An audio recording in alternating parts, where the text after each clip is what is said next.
नमस्कार मंडळी. आज 7 जून आहे 2026. पाऊस असं वाटतं की पडणार आहे आणि इथे आपली भाजावळ चालली आहे. थोडीशी शेती करायची आहे, त्यासाठी चालला आहे प्रयत्न. आता माझी बायको आहे मुंबईची आणि मी सुद्धा मुंबईचा आहे. दोघांचाही जन्म मुंबईचा आहे. हे प्रत्येक वेळी का सांगतो की येणारे जे नवीन मुलं आहेत, जे बघणार आहेत, त्यांना एक बघायला मिळेल की गावी राहिल्यानंतर तर आपल्याला सगळ्या गोष्टी जमतात. जसं आपण शहराकडे राहतो, ट्रॅव्हलिंग वगैरे करतो, तसं या सगळ्या गोष्टी आपल्याला हळूहळू जमायला लागतात, की दुसऱ्यांकडे बघून शिकायला मिळतं आणि नंतर तो आपण अनुभव घेत राहतो.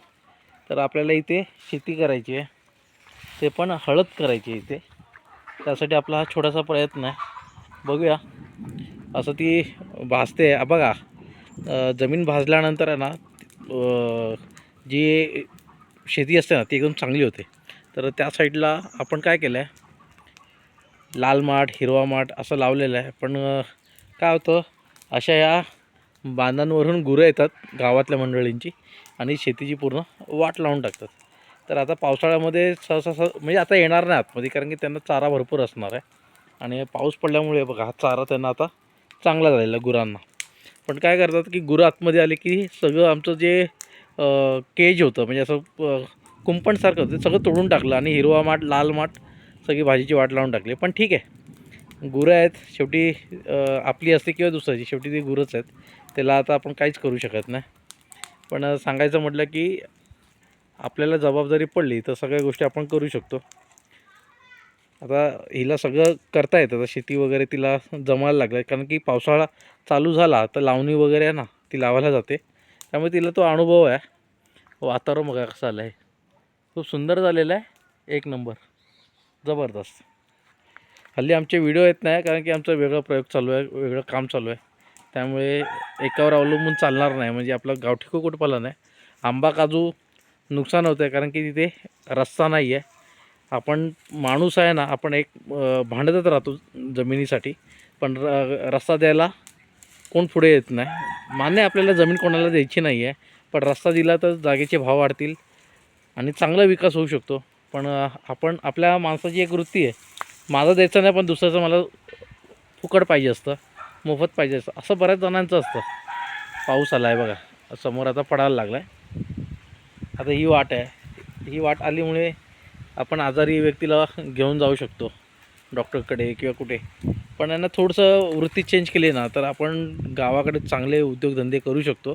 फक्त एवढे की प्रत्येकाच्या बागेपर्यंत रस्ते गेले तर शेती काय अजून आपण जोडधंदे भरपूर करू शकतो. रस्ता नसल्यामुळे आपण आजही मागासवर्गीय राहिलेलो आहोत कोकणामध्ये. पश्चिम महाराष्ट्रात जाऊन बघण्यासारखं आहे. कोल्हापुरात म्हणजे खरंच बघण्यासारखं आहे त्या साईडला, की तिथे विकास झाला आहे. पण आतापर्यंत फक्त कोकणाचा विकास मागे राहिलेला आहे 99%. 1% कुठेतरी प्रगती झाली आहे आणि 18 वर्ष एक्सप्रेस हायवे जो आहे NH66 त्याला लागतात. याच्यापेक्षा अजून काय म्हणतात, दुर्दैव काय आपलं कोकणवासियांचं. काजू आंबा याचा काहीच उपयोग होत नाही आहे. नाशिक साईडला जावा द्राक्षाची, किंवा तुम्ही महाबळेश्वरला जावा तर तिथे वाईन वगैरे, रेड वाईन वगैरे आपले असतात ना, ते केलं जातं. बरंच काय काय होतं. पण याचं बोंडांचं आपण काजू फेणी किंवा अन्य काही करता आलं असतं आपल्याला, आणि ते आपण बाहेर म्हणजे परदेशामध्ये विकू शकलो असतो. पण आपलं काय होतं, आपला जो काजू आहे कोकणातला, हा पिकवला जातो कोकणात, पण खरा उद्योगधंदा आहे तो कोल्हापुरात. कारण की सगळ्या फॅक्टरीवाले जे आहेत ना, चंदगड किंवा या साईडला, म्हणजे कोल्हापूर साईडला, सातारा, सांगली, तिथे मोठमोठे उद्योग निर्माण झालेले आहेत, मोठमोठ्या फॅक्टरी झाल्या आहेत. आणि आमचा कोकणचा दुर्दैव असं आहे की आमच्याकडे एक म्हणजे मोठी फॅक्टरी येऊ शकत नाही.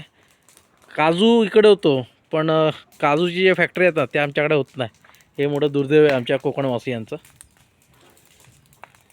जे पिकतं ना, तर तिथे विकास होणं गरजेचं आहे. पण आमच्याकडे जे सरकार वगैरे आहेत ते सगळे डोळे बंद करून आहेत. पुढे काय होईल सांगता येत नाही.